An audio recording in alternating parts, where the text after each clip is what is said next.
State your name. Oh, I'm John Creson. This is Adam Rosen. We do improv visuals with Audiopollination. Audiopollination is, we're part of Audiopollination. Audiopollination is also run by a guy named Mike Lynn, who's a upright bassist from Australia who played tonight, actually. The idea behind Audiopollination is to combine musicians that haven't played together before. I mean, the series is dedicated to improvisational music anyway, but a lot of times around here there are groups of improvisers who play together all the time, and they're great, but sometimes you feel like, well, you've seen that before, you know? So the idea behind Audiopollination is that people are going to, sometimes people haven't even met, sometimes people haven't, they have no idea who the other people are, sometimes it's people that have heard of each other. We had somebody before, a couple months ago that said, that's been around for 15 years, but she's never played with any of the people she played with at Audiopollination. So it's always surprising, but we're not surprised when it's good because it usually is. The format seems to work. We give all credit to Mike Lynn for actually coming up with this format. What we came up with, though, was the idea. Mike did about 6 or 7 of these shows before we were involved with it, and what he was doing was he was essentially showing videos before the performances. He was showing like experimental art videos, and then apparently, we weren't there, so we don't know, but apparently sometimes he was, playing something and musicians were playing along to it. And one day in, 2013? Yeah, 2 years ago. Because we've been doing this for 2 years now. That's the thing. We didn't even mention this to anybody. Wow. I know I forgot something. This is actually our 2-year anniversary of doing Audiopollination. At least once a month. We've actually been doing it 2 years straight, 2 years in a row, and this is, I forgot to mention that to anybody tonight. It's our 2-year anniversary. Whoopee. So, 2 years ago, Mike had an idea, and for some reason he told it to me, and I told him it was a terrible idea. I said, don't do that. And I'm not going to tell you what the idea was because it's such a bad idea that it should never get out as to what it was. But I said, no, don't do that. That's a bad idea. And he said, well, what should I do instead? Well, why don't you guys come up with something? And so we did. And we thought it was going to be a one-shot deal, that it was going to be one time, but we were going to do live improvised visuals that went along with the live improvised music. And I don't remember it going that well. Did it go that well? I think we barely struggled through it, was what my recollection is. But we got to the end of it, and Mike said, oh, we should do this again. And we said, oh, okay, whatever. And we, other than schedule problems, which have happened, we've been doing it ever since. That there's something about doing live visuals to live music. We don't know what's going to happen. They don't know what's going to happen. But it makes the evening sort of special in a way, that there's this attention brought to it. A little bit like our attention is on them and on the performance and on the visuals. The cameras can get in on details of fingers and faces and instruments and bring the audience closer in a way that is different from television and different from just improvised music.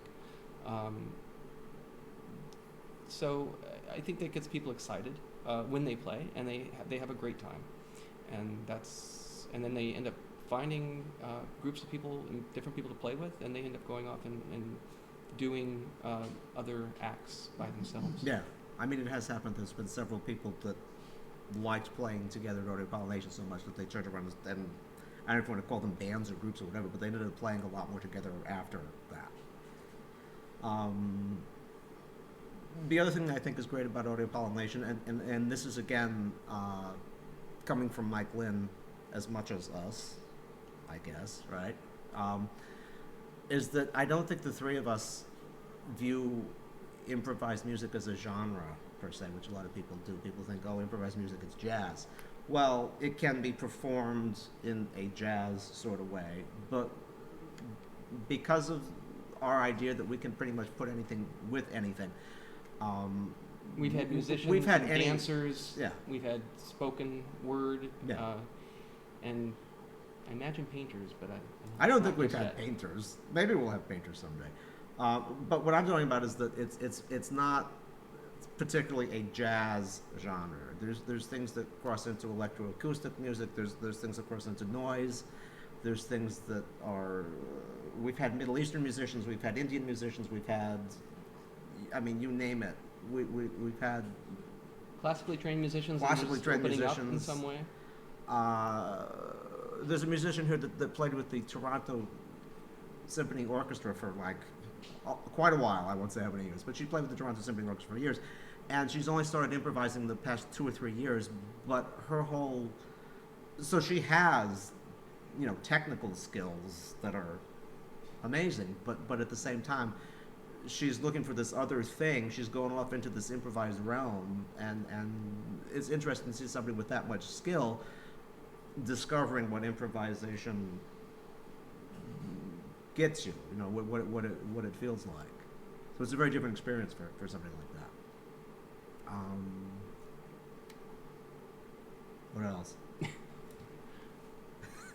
I guess one of the other things that we do at Audiopollination is the self-curated projects, and that's been going on for 6 months last year and another 6 months this year. Self-curated projects, musicians are signing themselves up into slots. There's 12 musicians on a night, 3 musicians per set, 20 minutes per set. If something goes horribly wrong, it's only 20 minutes.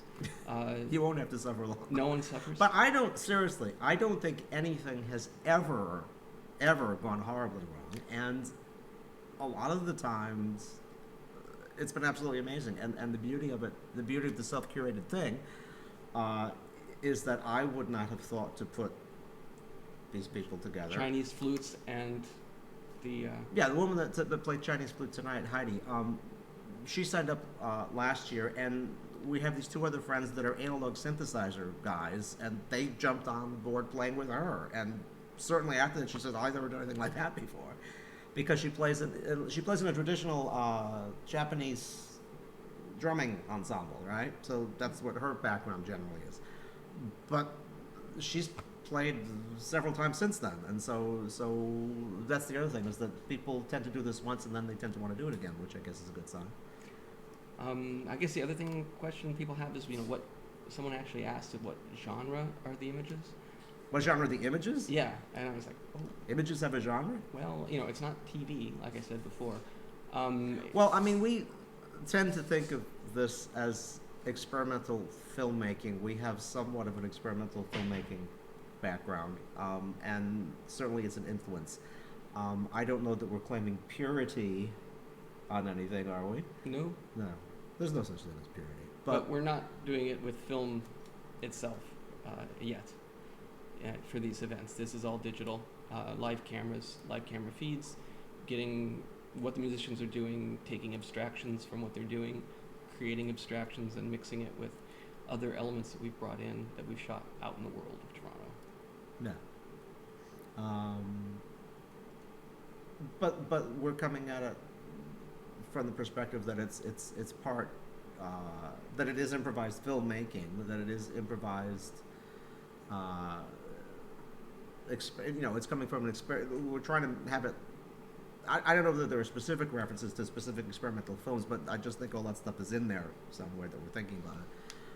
But at the same time, we feel like it's almost like an experimental documentary unto itself, because it functions as a live document of that moment, of that performance for 20 minutes. That here's a way to represent it that is not quite straightforward. That hopefully there's other psychological truths revealed or something. Well, and it is definitely lacking something. So again, it doesn't stand in for the live event the way a television show might. Yeah.